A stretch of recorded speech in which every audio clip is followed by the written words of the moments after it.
Um canal grande de fora do Pará disse que os reforços do Remo preocupam para essa temporada de 2026. Eu achei interessante e decidi reagir esse vídeo aqui com vocês. Salve Fenômeno Azul! Aqui quem fala é o Evandro Júnior. Sejam muito bem-vindos ao canal Leão Remista.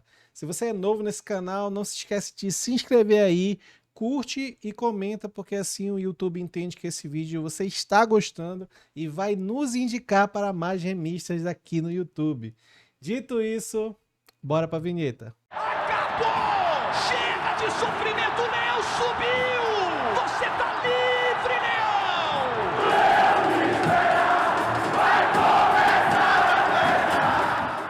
Bom, meus amigos, como eu falei na introdução do vídeo, vamos reagir aqui a um canal grande que está falando sobre as contratações do Clube do Remo que preocupam para essa temporada de 2026. Eu achei bem interessante e eu acho que a gente poderia reagir e aí, mano, comentar aqui, vocês podem comentar à vontade também a opinião de vocês sobre esse assunto. O canal em questão é o AlTV, tá? Tem mais de 126 mil inscritos lá, não é um canal daqui do Pará, então... Obviamente, eu vou deixar aqui na descrição, né, o vídeo deles, né, se vocês quiserem também ir lá seguir. É um canal muito bom. E eles estavam comentando sobre essas contratações do Remo. Então, bora dar o play aqui e reagir. O que é que eles estão falando aí que tanto preocupa para essa temporada de 2026? Então, Vamos falar do Remo. Vamos falar do Remo, cara, porque eu já vou trazer todas as contratações do Remo aqui neste momento. Aleph Manga, né? Tá por ordem aqui, né?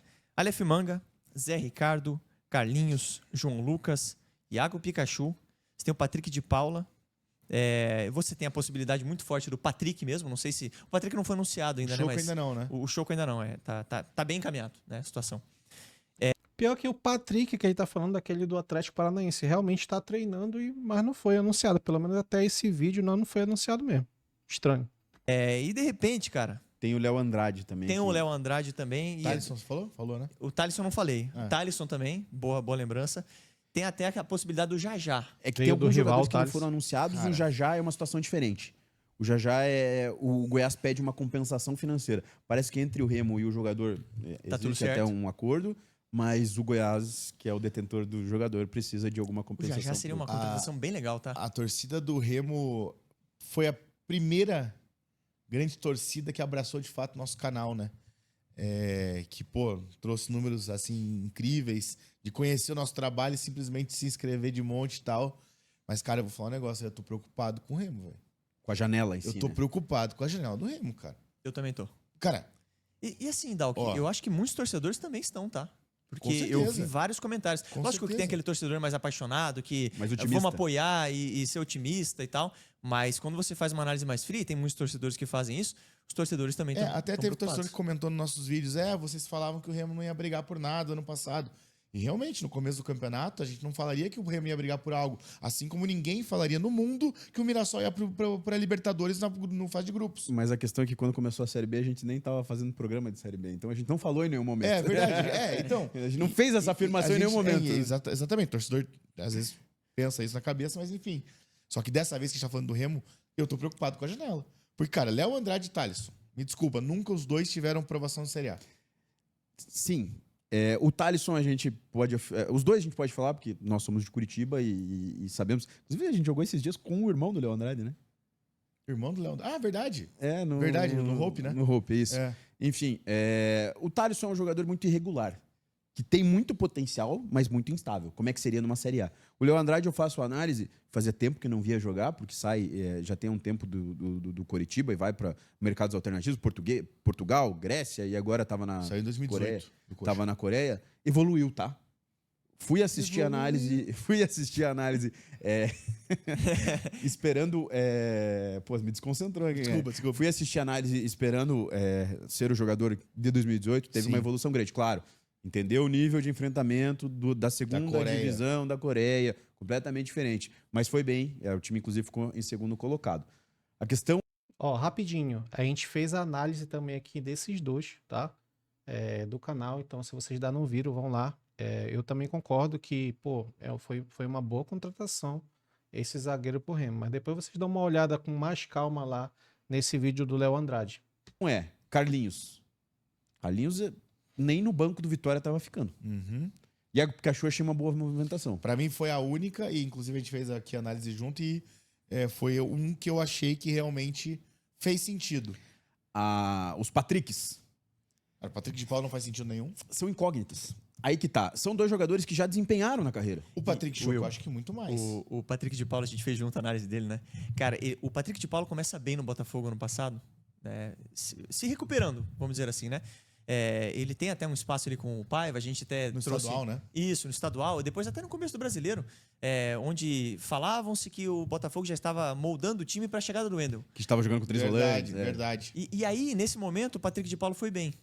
Cara, ele perdeu espaço, ele foi pro Estoril, e no Estoril ele jogou 9 jogos só. E ele foi mal, cara. Ele não foi bem. O Patrick... Ele foi reserva em vários momentos num time muito fraco de Portugal. Aí já o outro Patrick, eu não... O problema desse Patrick é justamente o que a gente já viu lá também. São as lesões, né, cara? Eu acho que dentre todos esses, não sei, eu nem coloco o Aleph Manga como a mais arriscada do Remo. Assim, sendo bem sincero, velho. Porque se você vê, o Aleph Manga ainda tá magrinho, cara. Tava treinando, entendeu?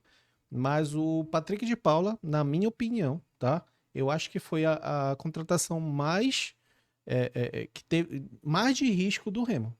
Muito mais de risco do Remo. Foi o Patrick de Paula. Eu espero estar calando, né? Que ele cala a minha boca aqui, mas eu concordo também. Pelo menos desse jogador, de fato, de todos, é a mais arriscada. Acho uma contratação ruim, Também não. mas pra composição de elenco. Isso. Ele não foi mal no Atlético. Só que ele tinha ido muito mal no Santos, por exemplo. E os 2 cenários de Série B. E o Patrick, que fez começa a carreira dele como volante, segundo volante no Goiás, depois ele vai indo pra frente, ele vira ponta. No São Paulo, no Inter, no Galo, tudo isso ele jogou de ponta. E agora ele voltou a jogar como volante. O Patrick, pelo lado esquerdo do campo, acho que só não jogou de zaga. Porque Com ele joga certeza. de ponta, ele joga de meia, ele joga de volante e joga de lateral no Atlético em alguns momentos. Ano Verdade, passado. de ala, né? De ala esquerda, verdade. Tem inclusive um jogo com a Ferroviária que tava na análise, que o Léo Derek machuca no primeiro tempo, se eu não me engano, o Patrick faz a ala ali. Mas é como você disse, é composição de elenco. Eu até vi hoje um escopo do meio-campo do Remo, por exemplo. Patrick de Paula e Cantígio. É um meio de campo que eu não consigo enxergar hoje primeiro. Não gosto também desse meio de campo. Mas eu acho que vai ser contratado o Lima lá, né, do Sport.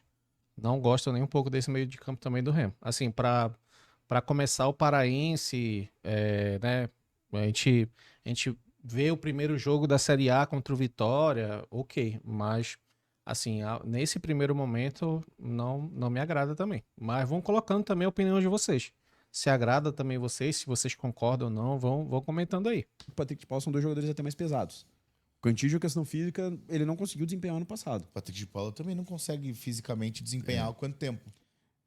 Então, eu acho que tem um sinal de alerta de que você precisa melhorar as suas contratações. E era imaginado que o Remo faria contratações mais impactantes até. Claro. Sim, E daí a gente termina isso tudo no Manga. Pois é. Perfeito. Que, pô, se você contrata o Manga em 2023, beleza. Ótima Tava contratação. voando na Série A em 2022, fez um monte de gol, ajudou o Coritiba a se salvar. Só que em 2023 rola toda a questão da operação, né? Eu sempre falo Lava Jato sem querer. Mas é a operação penalidade máxima. Isso, penalidade O máxima. Manga fica mais de um ano parado, praticamente. Cara, nunca mais voltou a ser o mesmo Manga.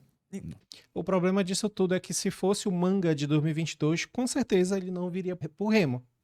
Vocês não concordam comigo? Se o Manga tivesse no auge, assim, não tô desmerecendo o Remo, gente, mas é um fato. Veio o Pedro Rocha, ficou no Remo? Não ficou, cara. O Remo não conseguiu segurar, cara, o Pedro Rocha. Então, se for ver por essa análise também, Aleph Manga voando, não viria pro Remo. Entendeu? Mas, como eu falei anteriormente, ainda vejo tenho mais esperança de ver o Aleph Manga jogando bem, desempenhando um papel bom nesse ano do que o Patrick de Paula. Mas o Patrick de Paula também é um jogadorzaço, velho. É uma estrela que, se perdeu nas lesões, cara. Essa que é a realidade. Eu acho que assim, a janela do Remo, eu também esperava, assim como vocês, uma janela um pouco mais forte, né? Até pelo discurso que o Remo teve e pela janela que o Remo fez na Série B. Cara, o Remo foi muito incisivo na janela de mediano na Série B. Ele foi muito forte. E a gente fez Foi. programa de janela na época e a E gente falou elegemos. que o Remo foi a melhor janela da metade do mediano ano da em Série B. relação à Série B. Foi, e Exatamente. foi. Foi o time que melhor elevou o seu nível, né? Tanto que aí a cobrança em cima do trabalho do Antônio Oliveira foi gigantesca, né? Porque ele não conseguiu fazer o Remo jogar. Mas enfim, o Remo nessa janela, por enquanto, são contratações. Todas as contratações vêm com um ponto de interrogação do lado. Aham. Tirando talvez o Iago Pikachu. São jogadores que não estavam em alta, que você não vê nenhuma dessa contratação dessa e fala, pô, esse cara vai melhorar o time do Remo. Agora sim o Remo vai. E o Pikachu tem uma pressão pra cima dele, né? Pois é, uma pressão Por grande. conta do rival, por conta de terem falado em entrevista já que não jogaria no Remo, né? Isso lá atrás, quando ele tava no Vasco ainda. Só que e ele vem de um ano em baixa, né? Ele tem bons anos, a gente fez a análise dele, inclusive. Cara, tem ano que é absurdo, 30 participações em gols, é inacreditável. Inclusive, eu vi lá sobre os números dele, ele tem 160, 170 gols na carreira. Pô, é um número altíssimo pro jogador Muito que alto. uma Que parte começou como lateral direito. uma parte da carreira jogou de lateral. O Pikachu, eu acho que é o menor dos problemas dessa nossa conversa. Eu acho que é um jogador que, num esquema bem montado e num time que estiver arrumado, ele vai desempenhar e vai ser extremamente útil. Mas a questão é quem vai jogar com o Pikachu. O que mais você vai ter? Quais são as opções? Você tem o Pedro Rocha, que foi o craque do time, saindo. Você tem uma falta, talvez, de um camisa 9 ali. O João Pedro é bom jogador. Mas eu não acho que o Carlinhos... Vai ser esse cara, né? Você precisaria de alguém para brigar forte com o João Pedro. Chega o Carlinhos, que hoje eu acho que está atrás do João Pedro. Eu digo mais, você precisaria de Não, sobre o Pikachu, também concordo. Assim, de fato, até agora, até esse momento, foi a melhor contratação. Você não pode até não gostar dele porque ele jogou no rival, mas essa é a realidade. O Pikachu, assim, disparado, foi a melhor contratação do Remo até o momento. Só que tem dois poréns aqui que eu também queria colocar, porque eu não quero também ficar toda hora pausando, né? Senão fica chato. Mas eles falaram sobre a questão do Remo ser mais incisivo no mercado da Série B. Mas tem um porém também nisso tudo. O Remo, queira ou não, ainda conhecia mais a Série B, velho, do que a Série A. Então, eu concordo que a janela do Remo da Série B foi excelente. Realmente foi uma das melhores que teve. Não é à toa que subiu, né? Aos trancos e barrancos, mas subiu. Eu falo do Antônio Oliveira, obviamente, mas o Remo merecia sim subir. Mas o Remo tá num território desconhecido, cara. Era 31 anos fora da Série A. Então, vocês concordam para mim que, pô, nessa questão de mercado é um território mais complicado, mais diferente? Tá entendendo? Só que tem um porém também. Eu não acho que o Remo vai ficar só nessas contratações, cara. O Osório, sendo bem sincero, vai com certeza indicar outros jogadores e o Remo vai ter que tirar dinheiro do bolso, velho, para contratar.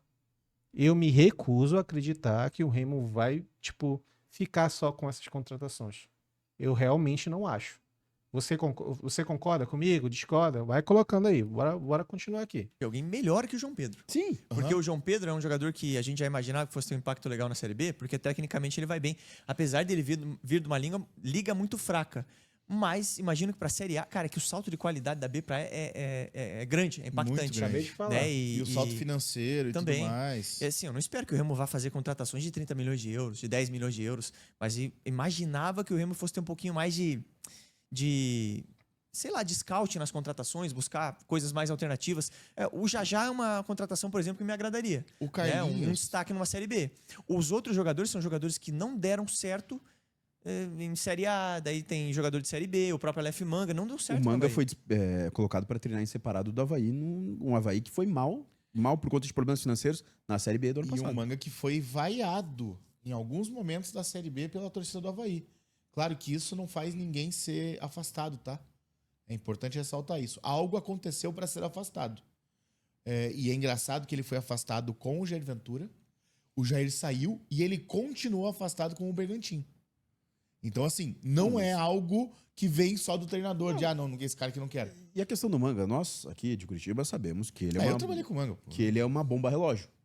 Que ao mesmo tempo que ele desempenha e já desempenhou muito bem dentro de campo, um jogador que já fez temporadas interessantes. É uma bomba relógio talvez como atleta, de forma geral, né? Não só dentro de campo. Por isso que eu acho a contratação meio complicada, porque ele é dispensado, de certa forma, do Coritiba. Dispensado não, mas acaba o contrato, não é renovado com o Coritiba, não faz questão de ficar com ele.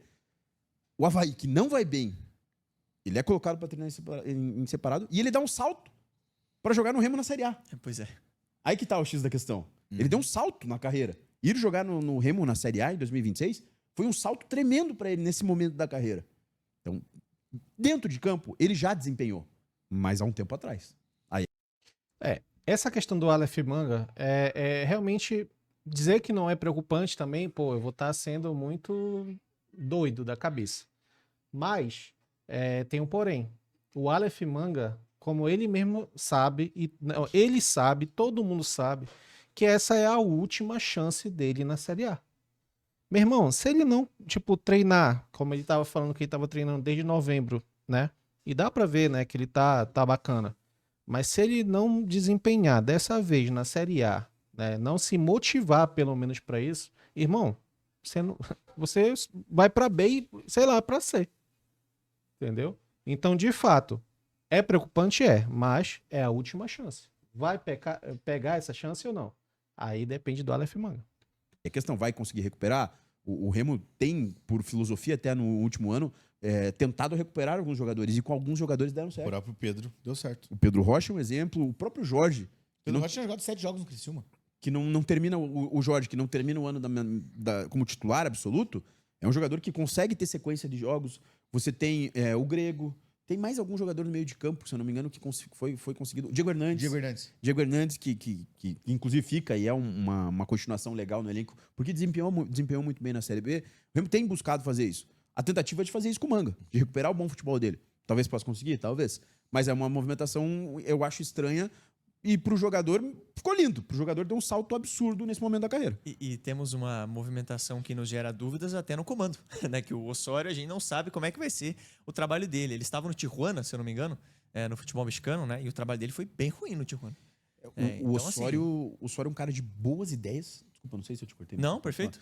É um cara de boas ideias e, assim, é um cara que entende muito de bola. A gente não tem como falar que não é. Mas os últimos trabalhos dele não foram tão bons assim. Em Curitiba, aqui mesmo, a gente tem o exemplo do Atlético, onde o extracampo a gente geralmente fala mais de jogador do que de treinador. Mas o dele foi brabo. O extracampo dele pesou demais, então ele é uma pulga. Tem uma pulga atrás da orelha em relação a ele. Tem um ponto de interrogação em relação a ele, porque é um treinador que tem ideias extremamente legais, extremamente interessantes, tem um jogo propositivo, mas... E até quando a gente falou sobre a questão quando a gente fez a análise do Carlinhos, para mim a única resposta para a contratação dele foi a mesma que ele fez com o Atlético, de chegar aqui e exigir um centroavante cabeceador, que primeiro foi o Adam Barreiro, que daí não deu certo porque era caro, e depois veio o Lucas Diório. E o Carlinhos, a única coisa, todo respeito ao Carlinhos, né? Desculpa aí, Carlinhos, um abraço para você que sempre vê o programa, mas a única coisa que o Carlinhos faz realmente de positivo ali é o cabeceio.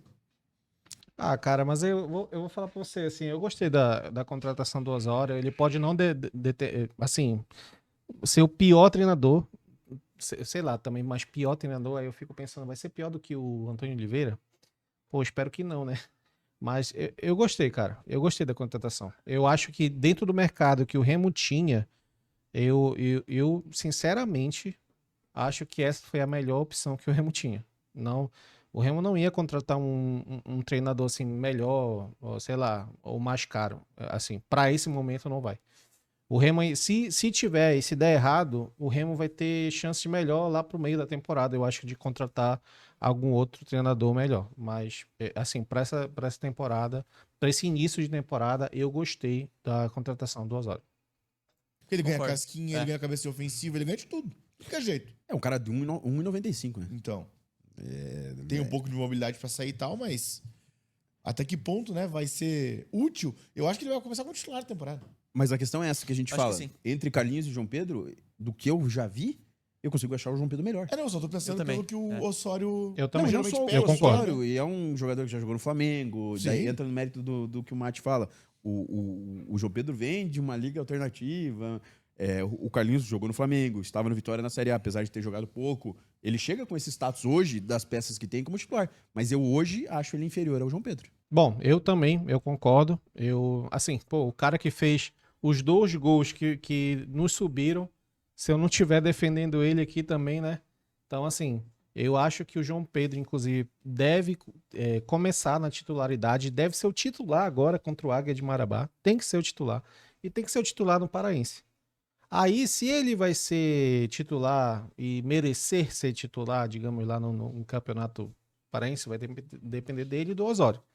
Mas, na minha opinião, eu colocaria o João Pedro como titular. Não, assim, nesse primeiro momento. Não sei se vocês concordam, mas é isso. Bom, o que vocês acharam desse debate aqui? Eu achei bem interessante. Coloque aqui nos comentários, né, a opinião de vocês, que vai ser muito válida. Eu costumo responder cada um de vocês. Eu gosto de ver também a opinião de vocês aqui. Então é isso, espero que vocês tenham gostado. Se gostou, não se esqueça de se inscrever no canal, curtir e comentar. Até o próximo vídeo, se Deus quiser. Grande abraço a todos vocês, tudo de melhor sempre. Tchau.